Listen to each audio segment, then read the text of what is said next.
Hi guys, I'm Matt with Venty. I'm going to show you a little bit about our remote. Today I'm going to be showing you, it is a CNC sample. It's not our finalized remote. There is no red in the real remote.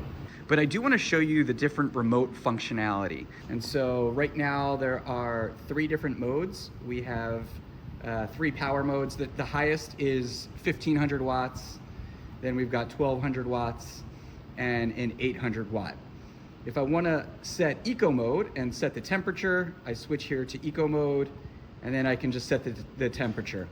And basically what will happen is once it reaches 80 degrees, it will shut off automatically until it drops to 78 degrees.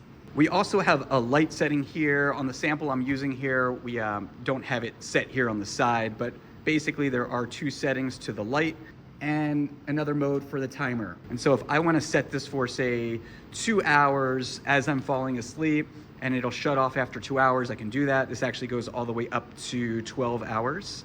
Every 10 seconds, the screen will go black. That way it won't disrupt your sleep. So all you have to do is tap it and it will turn back on. Now it charges in 2 ways. You can charge it from the Type-C on the side, or you can charge it from the dock up here. Every time you put it back in the dock, it will start to charge. It'll charge for a total of 2 hours, and you can use it over 2 days.